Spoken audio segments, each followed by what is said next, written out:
Yeah, we are 2 minutes past. I think probably can start it. Michael, you come back from vacation? Hi, Eddie. Yeah, I'm back. Good. Yeah, I thought like your the response said that you back on the 14th. So I thought like still a couple of days. Oh yeah, technically I'm on vacation, but now that I've got Wi-Fi again, I'm back.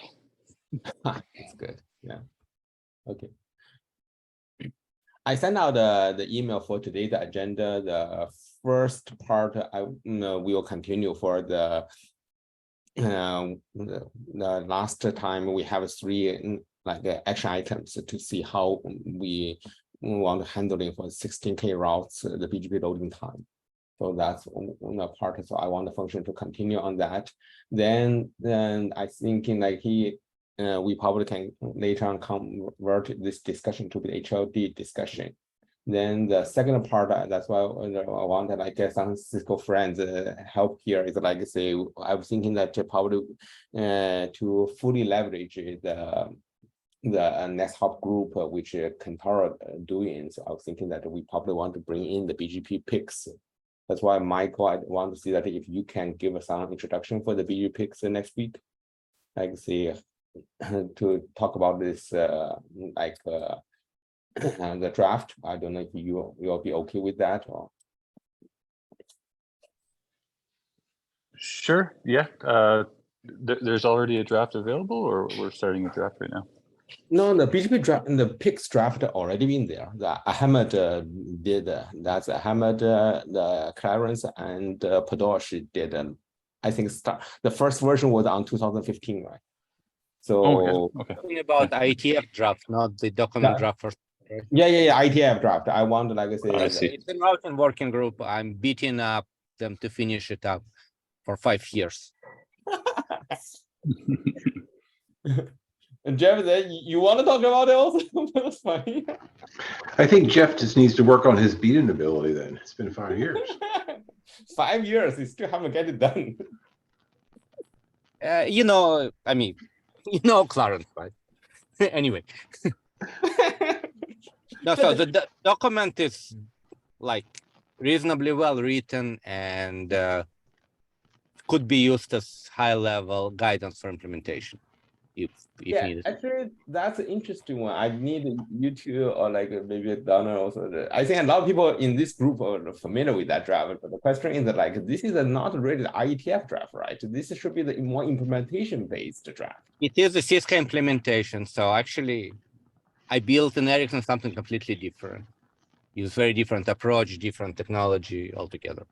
So, but it's a good document and could be used as starting point. Let me probably put the draft name into chat. Yeah,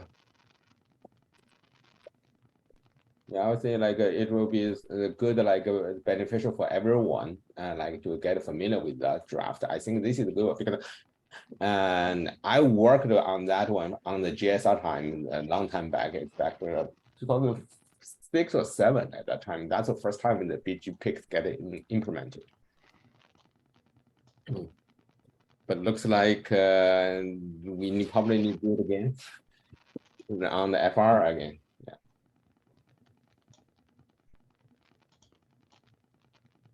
So Michael, you're okay with that? Like I say, or maybe like with the help of the Jeff, something you are beating on this guy.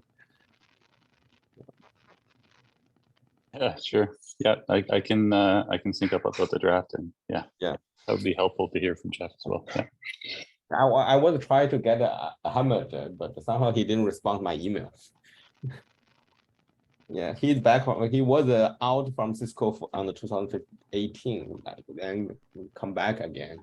I think he's in the current team now. So the Bashandi is back to Cisco. I actually met him in San Francisco at the ATF. Oh, you met him? Okay, I see. Yeah, he owns me like 3 drafts, at least to finish them. This one, there is segment routing related one, the TILFA. Yeah. Right. So he promised to work on this. Okay. Good. Actually, it's a good document that describes implementation of Very good one. Yeah. of BGP peak in iOS, and it's very readable. Yeah, so that's why I would say like it probably will be easier to follow that one to implement in FR. Yeah. And it's because for me, I see the beneficial is like the huge, especially for the route converging part. And the good Okay. part is that the draft is selective. Sorry, your voice That got was- cut out. I was saying that the good part is that draft is selective. I see it has been revised on April 1st, 2023. Yeah. No, so I'm working. I really want to get the stuff published. I'm the chair of routing working group, so Awesome. it's going to be published this year. Okay. Okay. Cool. Yeah. That's nice. Yeah. Okay, so for this week, let's continue for the loading. Let's wrap up the loading. I want like a loading to maybe like we can working on the document for the HLD, then later on get some folks who working on it. But before that, I want to like say function you probably can continue on your discussion. Say what the last time we have 3 action items, you did some further digging to see what's the bottleneck. So let's complete the circle. Eddie, can I ask you a question? So we Yeah. ended up with the idea to test more specifically to increase buffer. Yeah. Were you He able did. to test? I think he did that. That's why I want him to Okay. present it. Yeah. So there are 3 of the one the increasing the buffer, but then the other one the test on the CD4. That's then the other one is like Lua like say. Then he did something other interesting is like he bypassed the kernel also. Let's see what's the difference. Then it's surprising to us. So I want him to show all the result. Then we can see how we can moving further from current result. Yeah, you can continue. Yeah. Okay, I'll share my screen here. Yeah. So, so for last week's meeting, we have got several questions. Like first, is Zebra and SYNC-D really the bottleneck? And then, does FMD SYNC-D make Zebra slower? And also change buffer size between Zebra and FPM SYNC-D if it can make the process faster. And also test on Broadcom platform. So for last week's, we've got 17K routes per second for Zebra and 16K routes for SYNC-D, and these two might be the bottleneck. So to find out which one is really the bottleneck, I set kernel bypass in Zebra. So now Zebra takes 9 seconds to send 500K routes to FPM SYNC-D, as shown here, this log. And this time, FPM SYNC-D is, I test this in FPM SYNC-D and it doesn't push the routes to radius. It just receives the routes and return immediately. So it only takes 9 seconds. So, and interesting is that the end-to-end process this time only take 26 seconds. That's almost 20K routes per second right here. So like for the first question, is Zebra and SYNC-D really the bottleneck? I believe that without modification, SYNC-D can work faster. So it seems that SYNC-D is not the bottleneck. And Zebra seems to be the bottleneck for this time. Yeah. So also, does FPM SYNC-D make Zebra slower? Zebra can send 500K routes in 18 seconds without kernel bypass. Also, FPM SYNC-D not taking any action this time. Comparing to 20 seconds before, it seems FPM SYNC-D might slow down Zebra a little bit, like for 2 seconds. So this is the 18 second is basically just the FPM to wrapping everything into the socket, right? Then you dropping that. So what? Yeah, how do you measure that? This is 18 seconds. Basically, you don't do the writing to the radius, but you take the message in the FPM SYNC-D, right? yeah, the same as this 9 second test thing.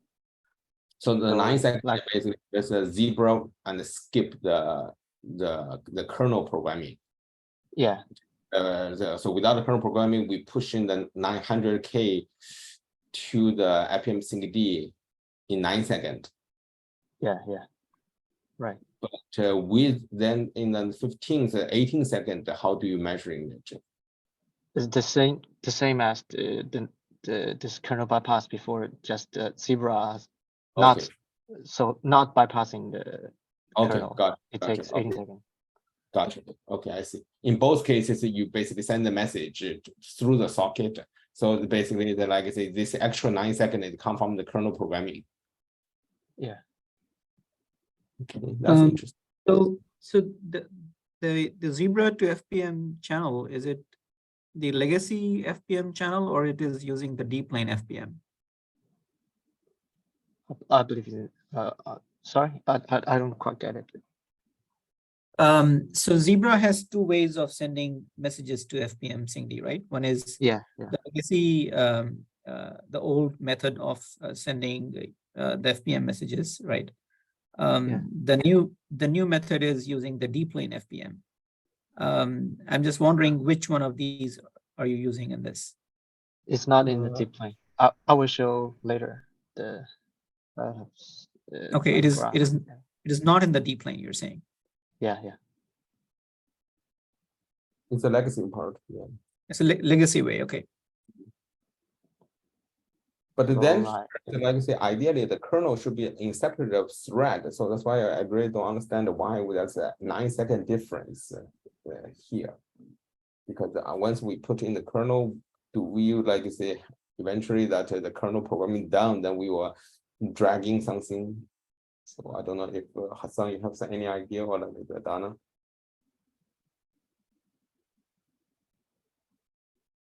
So I try to understand why. I don't understand what I'm being told here. I'm gonna state that. So what he said, like he did two experiment, like say he dropping all the routes once he received on the IPM sync D.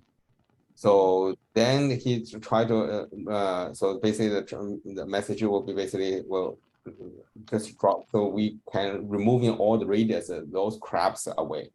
Then he said, like say in the previous slide, on slide 14, he get a 9 second in the bypassing the kernel, so which means that he don't program the kernel. It's very brutal. He just skip the kernel programming completely, then just to let the message go into the IPM sync D. So that only 9 seconds. Then with the kernel, he did the same test. It's 18 seconds. So that's looks like the kernel programming does impact back to the Zebra handling for the IPM. So that's why I try to understand what could be the issue here. Well, they both take about 9 seconds to do, right? No, but ideally the kernel is on a separate thread programming versus IPM, right? So it should not, right?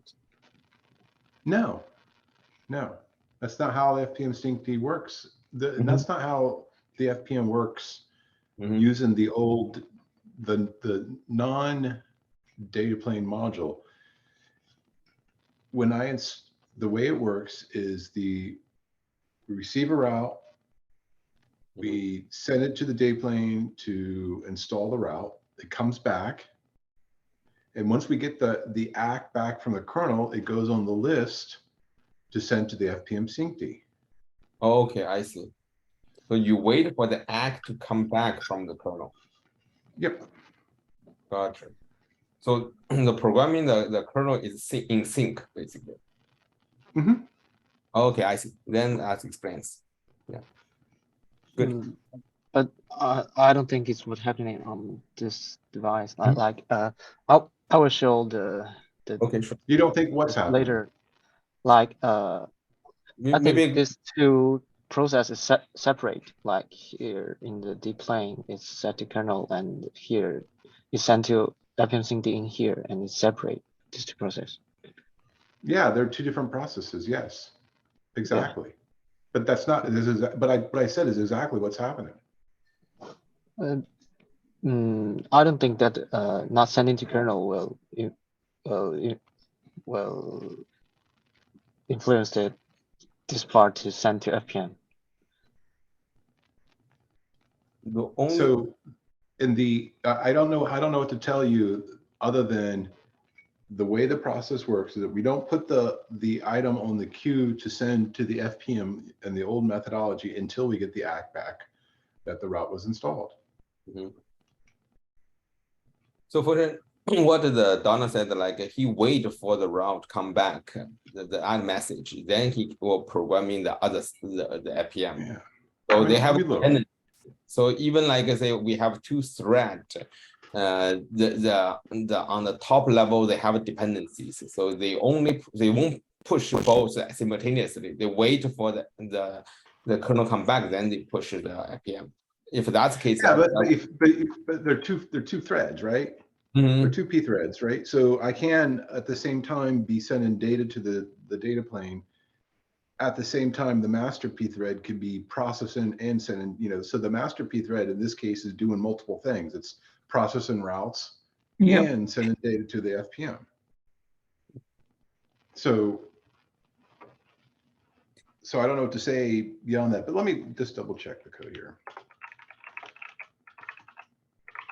So you are saying like once we send into the kernel, because kernel programming in the separate thread, so you are waiting, you were waiting for that to act in the main thread, then you give the issue for the FPM thread insertion. Here, let me let's take a second and talk about this. All right? Okay, yeah, sure. All right, so Zebra receives a route. You want the sharing that for you can like Yeah. Okay. I would like to Donna to share. Sure, I don't know if I have anything to share explicitly, but so Zebra receives a route from someone, who cares, right?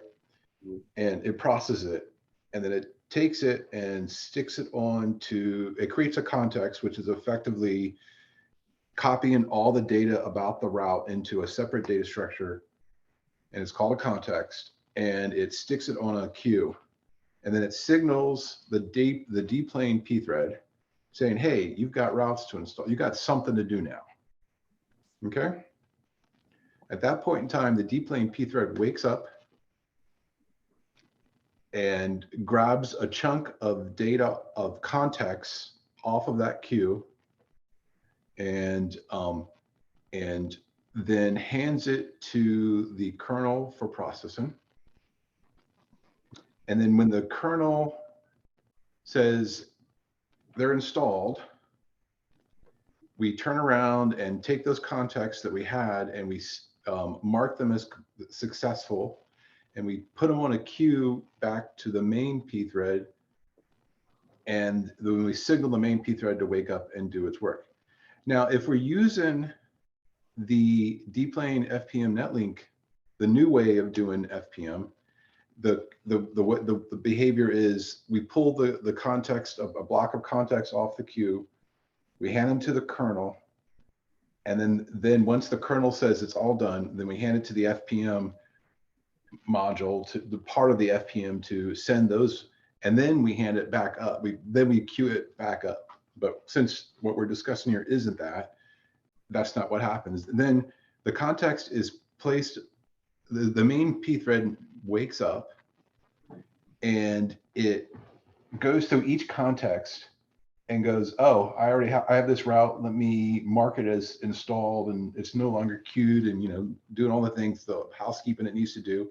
And at that point in time is when it sticks it on the old, if you're using the old way, it sticks it on that queue. And then there's a periodic event that wakes up on the master P thread that goes through and goes, oh, I have events on this queue, let me shove them down the pipe. Okay. Now, I'm pretty sure the FPM, the items aren't put on the FPM queue until after we get the ACK back from the kernel. So let me double check that before. Yeah, I have the code. Let me share my screen, and actually I'm just pulling it from the FR GitHub.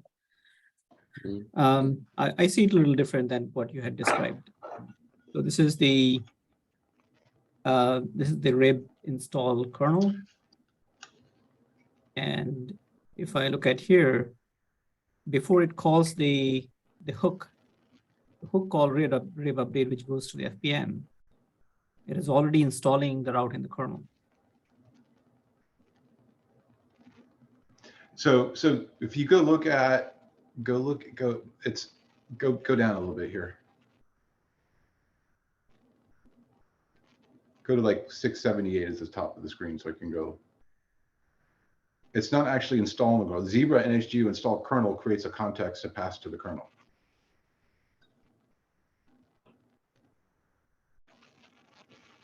And I am. But you know, the hook call is going to hand over that route node to the FPM. Yeah, so like I FPM. said, yeah, you're right. I'm wrong there. So it happens as early as opposed to late. Okay. Yeah.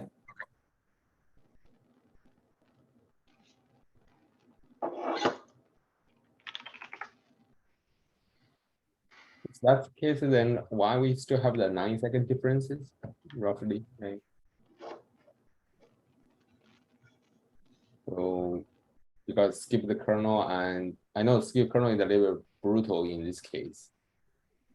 So, But this, so yeah, I mean, it does not explain that Mhm. because the kernel is anyway running in parallel in the deep lane thread. yeah, Maybe the reason, I'm just thinking aloud here, I'm not sure. What might happen is that the acts which are coming back from the kernel, that load is no longer there because acts still have to be processed by the main thread. That's what I can think, that Yeah. the main thread will have more time to actually process the routes and also send it to FPM. Like that's what I get here. So the main thread is processing the result from the kernel. Yeah. okay. So you are saying like this could be like the main thread processing the act back from the kernel, and that competed resource which will be used to downloading to the FPM. Yeah. Okay. Yeah, as Donald was saying, the main thread has multiple jobs, including, you know, it is receiving the routes from BGP, doing the best path selection, Yeah. you know, and also actually it is giving it FPM SIND. Gotcha. And that's one of the reasons why we're going away from the old way of doing it. But then Donald, if we would have used the deep lane FPM, then even then, you know, the P thread is not doing two jobs. One is it is sending to kernel, and other is it's also sending to FPM. Yep. So it might be equally bad over there as well. The same amount of work is being done. I agree. Yeah. Unless each deep lane has their own P thread. Yeah, and we kind of discussed that last week as an idea, right? Correct. Yeah.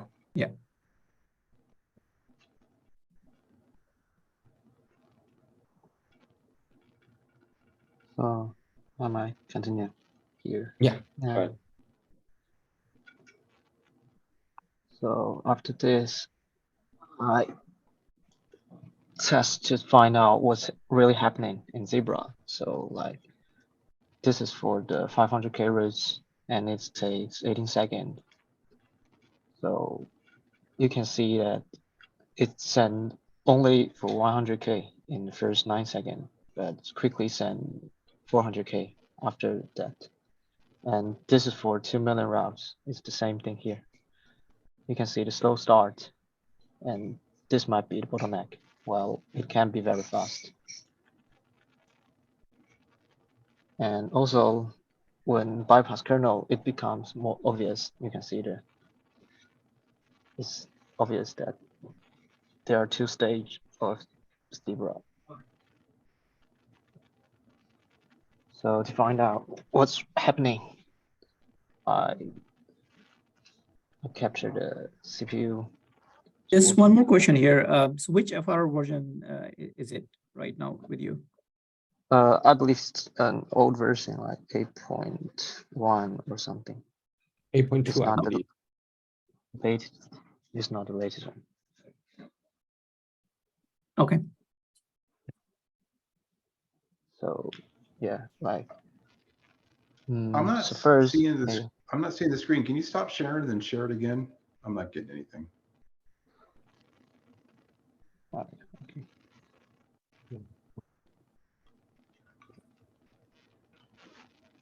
So you can see now. No, Just don't worry about me. Just continue. Let's not hold up the meeting because my Zoom's messing up. so but first, BGPD sent roads to Zebra. You can see here BGPD and Zebra API here, and then Zebra read and decode root message, and then Zebra send routes to kernel and FPM syncd. So in slow starts, the BGPD and Zebra API is running, but when these two stopped, it becomes much more faster. So I got a flame graph here to find out what's happening. Or maybe I'll show the graph. Like, so this is Zebra. It's in 3 threads, like Zebra API-C, and Zebra deep plane. So we only concern about the main thread. Let's see here, and actually here, this is the part where it sent to FPM. It's here, and like before for the kernel bypass, this RIB process deploying results will do some process to back to from the result from the kernel, and when I bypass the kernel, this function will not work. So go back here. I think we should look at the breadth of it. So I think go back one page. You mean here? No. I mean to say the same flame graph, but just in the call stack, just one level up. Yeah. So Zebra, and then so is it saying thread route add? Is that the one? Which one? Pretty small. It's pretty small. Can you zoom a little bit? Here. Zoom your page. Yeah. Maybe one more.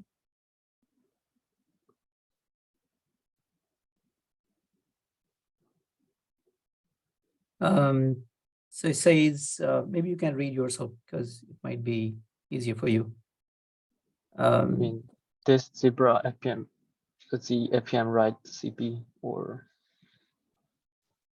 what? Yeah. Okay. So this is the callback.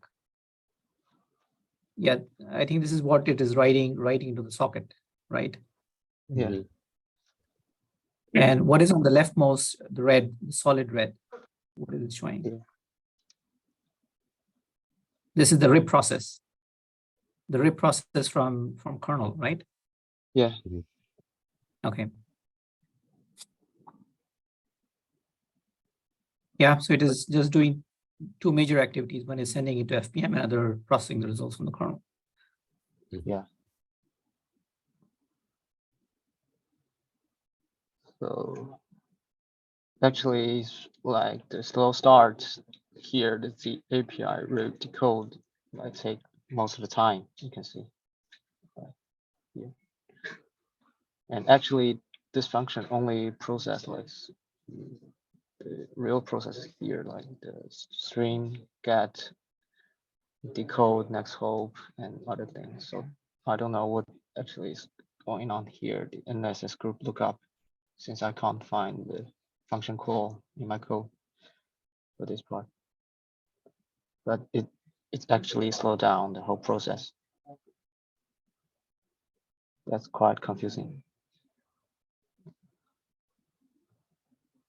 And that's the reason that Zebra has a slow start.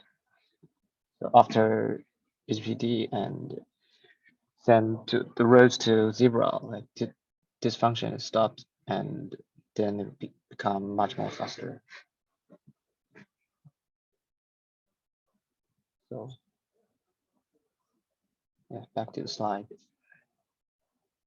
So right I now, think Zebra is a so the single thread. The main thread also handling the the BGP message, right? So it's a single thread handling BGP message and IPM sending and kernel right handling, right?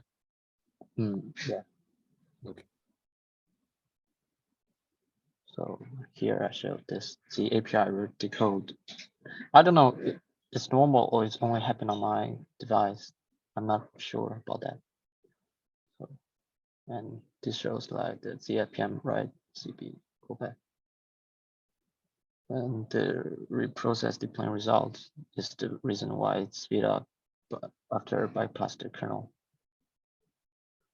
Gotcha. So like here, from what I've observed, like NS group lookup slow down Zebra. And after the slow start in Zebra, like Redis might be the bottleneck to slow down the whole process. And SYNCD can actually work faster than 16K for 20K when kernel bypassing Zebra. And for the buffer size between Zebra and FPM SYNCD, I think the code is already set to 8K.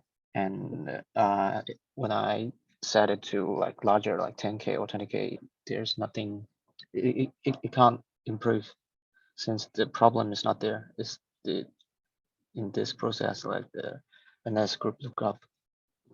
So, and finally, the performance on Broadcom platform. So in Broadcom TD4 chip, we tested the RAID install without bug can reach 25K.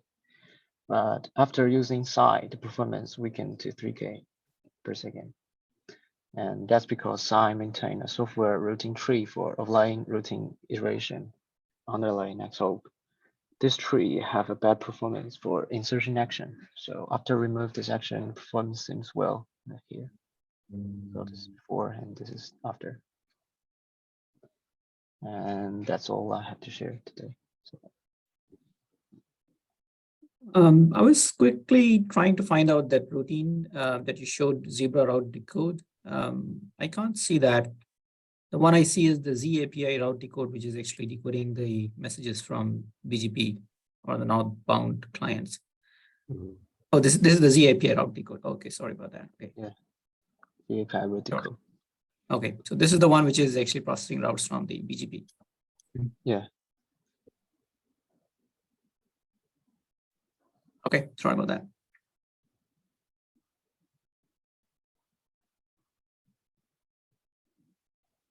Okay.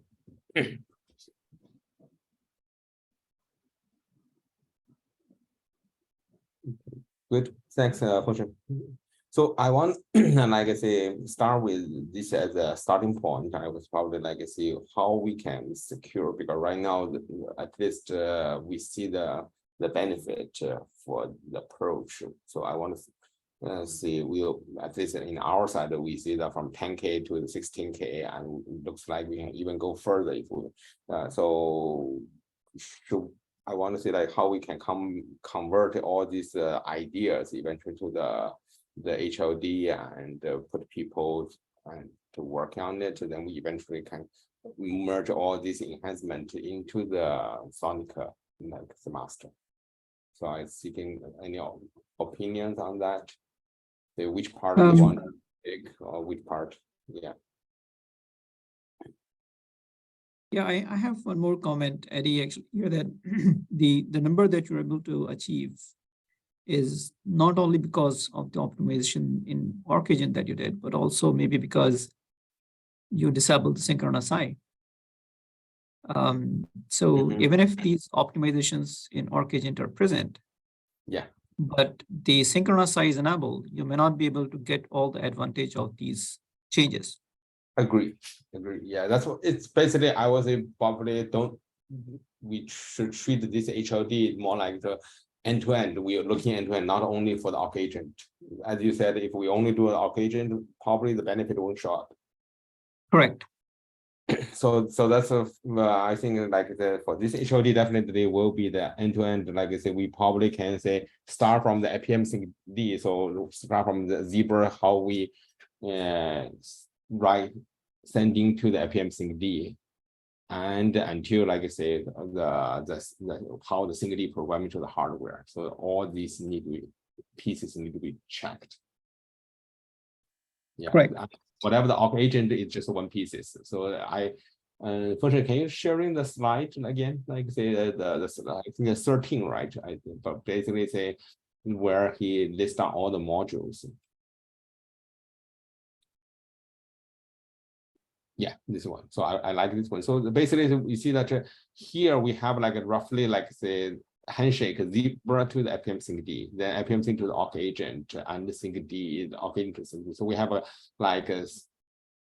3 handshake here, and each of them. So awk agent right now, what he tests changing is mostly focusing the awk agent and the sync D. So that's part of just we need to basically pull in, and also we need to tune in the message in all these jumpings. Yep. Mhm. So should we talk about a little bit on the awk agent and the sync D communication in absence of the synchronous side? Yeah. So there was another HLD which was propagating the hardware programming acknowledgements back to the application. It is like a suppress FIP pending feature from Zebra, right? From FRR. Now, suppose we decide to disable the synchronous side, then we will be breaking that functionality. Because with synchronous I, you anyway wait for the route installation error code, whether it is success or failure. Whereas in case of asynchronous I, all those acts will be, I'm not sure, I think they may not be even coming back. And if it is coming back, you have to map all those error codes with the routes which you have installed. So that is another challenge. So right now, the currently the error propagation is done by the asynchronous only, right? So I'm not sure when you disable the synchronous I, what are you doing with the responses or the return values of the bulk route add, which is happening in the syncd?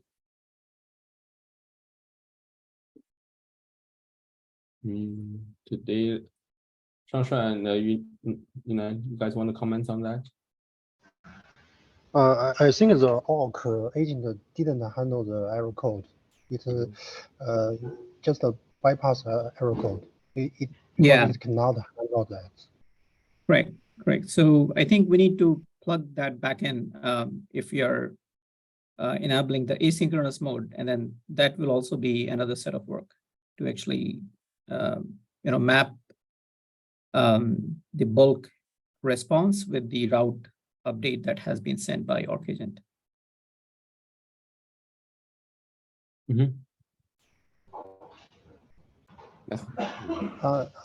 Actually, in our use case, we don't need to handle that because we, from the architecture level or from the network level, we can avoid to install too much routes into the silicon. Yeah, that's our use case. So we use async mode.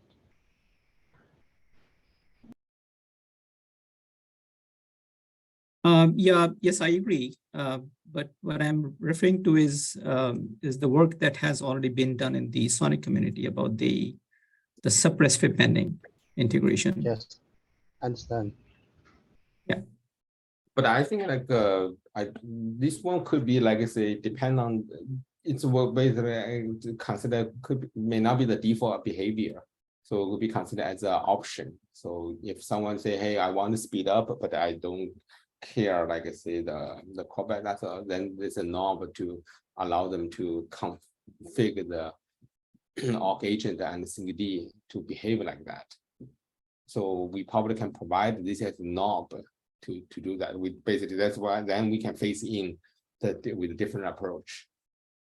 So, but I agree with you. Like I say, from info level, we probably like I say we need to handling this, mapping the bulk result, then publishing it. Because eventually, probably someone will need it, but it can be phased in. So that's why I would say that we can design this as the high level architecture, which we can handling this and also be able to phase in these the pieces like piece by piece.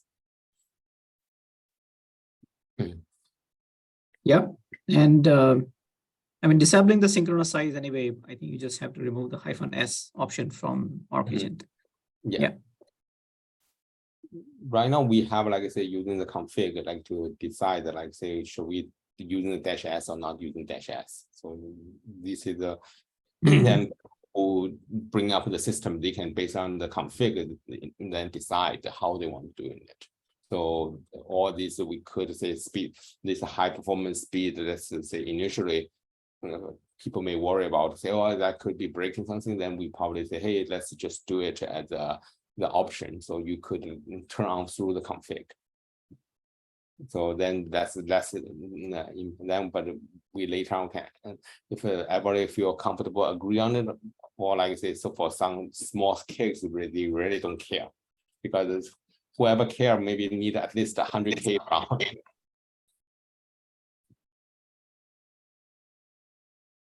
Sorry, let me cut someone. Yeah, I think we may need a separate discussion for that topic. It's a little broad, I would say. Yeah. Yes, and agree. Yeah. So then I would say like so that's why I would like to like say maybe start with this end-to-end, like start from the Zebra, the FPM SYNCD ArcAgent, we put all this into the HLD and just say we'll define the high-level approach for that and create a document for that. So then if everybody feel comfortable with this proposal, then we put all the pieces in, then at least in some pieces we would be able to speed up. Yeah. Yeah, so makes sense. Makes sense. So so with this exercise, I'm just trying to find the best number that we could achieve, even with those tweaks. So for example, we disable the kernel installation, and that gave us pretty big improvement. But then the question is, how much was the improvement? I mean, how many routes per second we could get? Here's a brutal one, which you can get closing to 20K, right? I think that if you can go to the slide 815, right? Yeah, this one. Yeah, thanks. So you see that he get like 500K for 26 seconds. So it's very close to the 20K now. Okay, but so if we optimize, if we say look at Zebra and optimize it, then this is the best number that we can achieve today. Yeah. Yes, as of today, yes. Okay. But this is currently he's very brutal. So because it's just 1 week, he did very quick comparison. Sure. Yeah, but I think this is more like say at this moment, this is theoretical number, how far we can get. Yeah, but this is possible. I'm saying that this is possible. It is possible. Yes, it is possible if we tune all the code. Yeah. Like, so Yeah. at least this is we get from the end to end. So it's not, we probably say a little bit small delta, but should not be too far away from this goal. Correct. Yeah. Correct. I mean, if you bring in, say, parallelism in Zebra, and yeah, it is able to speed up the installation of routes to FPM. Yes, this is possible. And right now we have someone as another summer project. We have the bypass kernel that using the route map to determine which route should we bypass the kernel. So we do have this methodology now. Yeah, for your use cases, you're right. Yeah, for my use case, but in the sense that you can use the route map to bypass the kernel programming. So at least for my side, it's simple because all the SRP6 routes I will bypass. Right. But for yours, so maybe you need to decide because you have the EVPN route, so maybe they're slightly different. Yeah, I mean, regular routing, I mean, not only VPN. Suppose somebody is just, injecting 1 million route, they may not want to skip the kernel. They may still want to have this. Yeah. Yeah. So Then for come up like say HLD, those I think we probably don't need to work in this work weekly. Maybe we can form some small group to work on it. So I would say like some volunteers to working. I can ask Yunnan and Function to work on it. I think from the other community, I was wondering any other volunteers. Or you want to spend some time to come up with this the design, HLD, on that. So Eddie, one more question. In last week call, Asan mentioned about the Lua script usage for the application DB, and he suggested to use state DB for programming the route from, updating the Redis DB from the APM sync D to application DB. Instead of that, he wanted to try APM sync D to state DB or some other DB instance. Did we do any testing on that? Function, can you comment? Did you do that, or you haven't got time? I haven't got enough time. Maybe I will try that next week. Okay. Yeah. But that's the just some like I say additional like enhancement we could think about it. That's why we could probably put this together in that small group discussion. So Asan, the Lua script is for what? Like removing that underscore thingy in the table name or something? Or like what is that Lua script is doing with the application DB? Yeah, it is doing exactly what you said. Okay. Yeah, it's actually meant for the producer consumer. Yes. Operation. Okay. Yeah. Okay.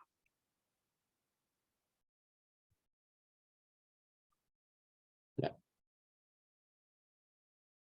So any like volunteers or?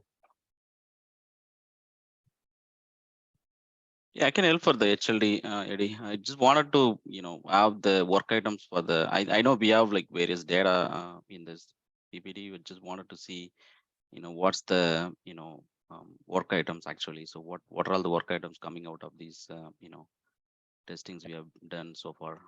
Yeah, I think I'll probably like say we can have a separate email thread that's using the email, maybe like have separate side meeting to closing on it to summarizing what is the we know. Then we come up with like say the solution to say end-to-end optimize, then present it back to this group. So if everybody agree on this is a good approach, then we can present it to the larger forums. Yeah. I can contribute to the org engine to sync the. I think the team actually here did some prototyping on how to implement the asynchronous side with the bulker. So yeah, I think we can contribute along with this. Awesome, that's awesome. Yeah, good. Okay, so then I park this one. So then for the next week, I want to like I will get help from the Michael to talking about the BGP picks. Then that's because we already targeted a little bit on the memory optimization through there's some result. I will let those interns to reporting back to this group. Then we also today we already talking about the loading time. So then the next one obviously will be the conversion time.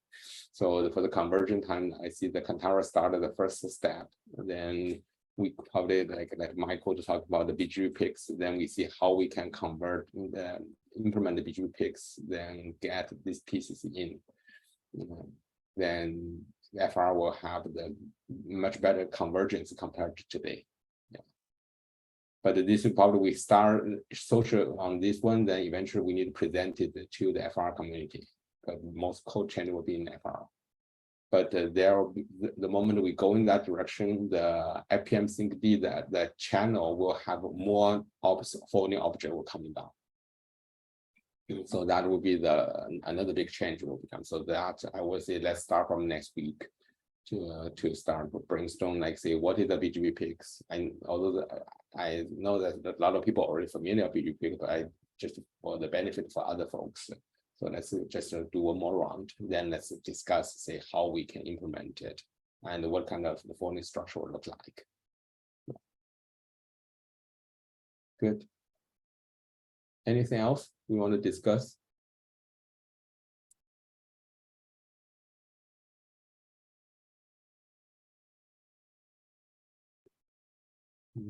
Yeah, maybe not the next week, but next to next week, what we talked about, it's asynchronous IL. I'll just take like 10-15 minutes of this That'd be meeting, great. describe, yeah, so that everybody is on the same page. Yeah, that'd be great. Yeah. Yeah. You can take more time. Okay. Okay, cool. Okay, Sure. anything? Yeah, that's good. A good discussion. That would definitely be good. Yeah. Or anybody else? You have some other agenda or something you want to talk? Just feel free to drop. Yeah. Okay. Venkata, you want something? Or? No, I don't have anything right now. Yeah, let's come up with some work items maybe. We can Yeah, do that's So good. Venkat, I think it falls under a bigger agenda and umbrella that Yeah. we have to sort out the Yang, the REST access interface with FRR, right? correct. Yeah. Yeah, I'm not sure whether we brought that topic here in this forum, but I think it's worth discussing because I see FRR folks are also here. And I know that a lot of work has gone in from FRR community, which may not be leveraged in SONiC. So that integration is a challenge. Yeah, true. I see with the FRR 9.0 release, there's a management D introduced, something like that. I don't know. Some Yeah, I things was are also seeing that. progressing. Yeah. Yeah, so maybe what we can do is we can describe how the SONiC integration had been done with FRR for the REST API, and then see if there is some way we can leverage what is already there in FRR, actually design something new. Yeah. But, Yeah. Today it's all the config DB data that goes to the FRR, right? Correct. So doesn't matter Correct. what northbound interface use, REST or GNMI, whatever. So CLI. So from the backend, today it's video SH. I don't know if replacing that video SH with Yang gives better performance for us from SONiC perspective. That's something we can think about. do you, Venkata, Yeah. do you want to talk about this in the following, in not the next meeting, but in the following meeting?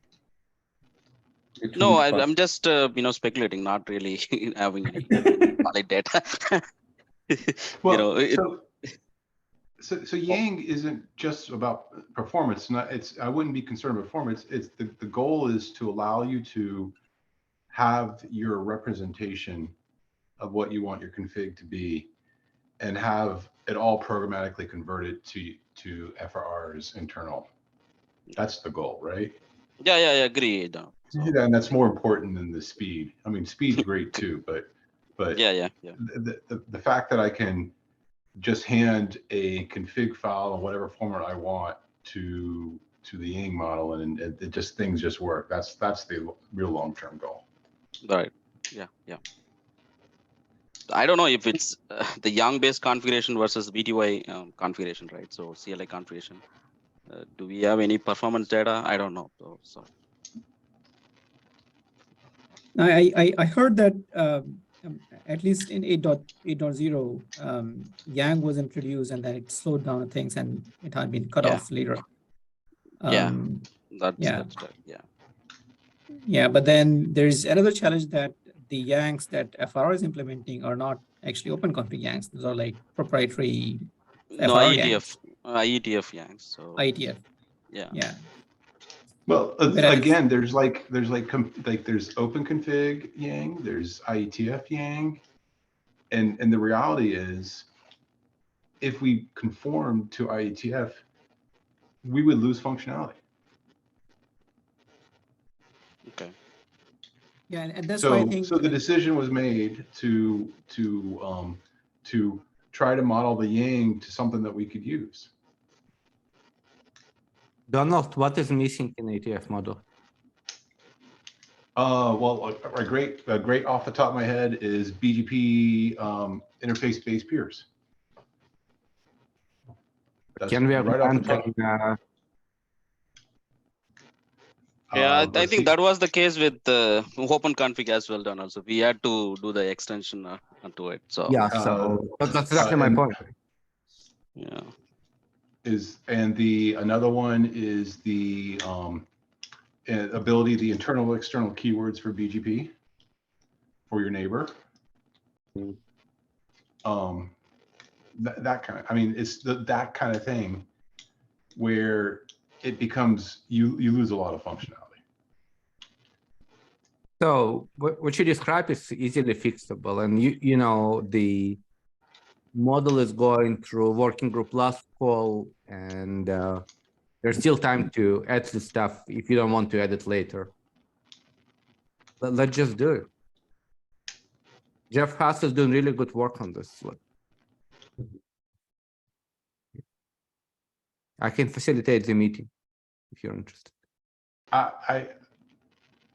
Well, let me preface this with, I'd rather poke my eyeballs out than do Yang work day to day. But I mean, I'll work with someone to talk about these sort of things, but I'm not sure that it matters, right?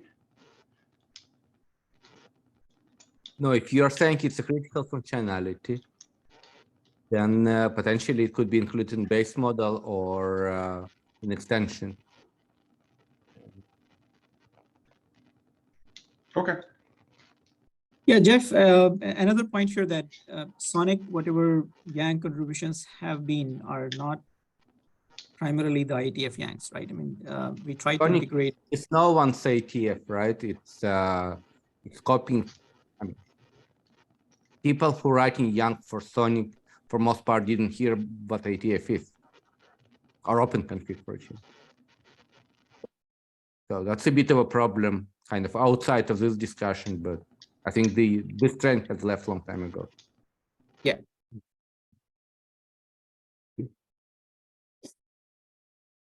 Yeah, so maybe we can describe how the open config has been integrated in SONiC, and then look at the challenges with the FR integration and see how we can fix those or actually streamline those.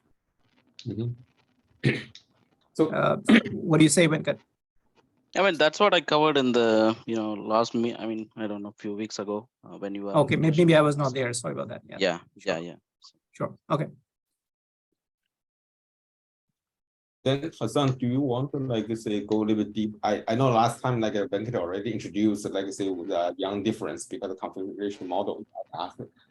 He will give a talk here, but do we want to go one step further and say to see if we should do something and what's the problem? You want to take a step on that and lead the discussion in one of the following meetings? Yeah, let me discuss with Venkat offline, and maybe we should certainly come up with something for this working group. Yes. Yeah. Okay, so once you guys feel comfortable to lead the discussion, I mean, we just pick one slot and discuss it. Yeah. Okay, sounds So good. if someone is willing to look into what's missing from kind of FRR configuration, SONiC configuration, down to Yang model, I'll be willing to engage authors of IETF, BGP Yang model, and potentially also policy model, which by the way is much better than OpenConfig, and make sure we are all in sync. That's good.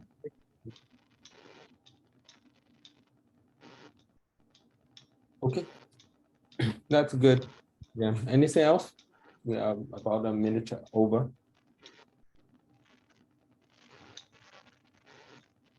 Eddie, please publish the updated slides, okay? Yeah. I'll upload it. So all the slides I pretty much uploaded to our wiki, so you can get all the information. So, yeah. So yeah, good. Thanks, Yang. Great work. Yeah. Thanks. Yeah. Thanks, everyone. Thank Indeed. Yeah. Indeed. Okay. Thank you for Jim. Yeah. Bye. Thank you. Bye. Bye-bye.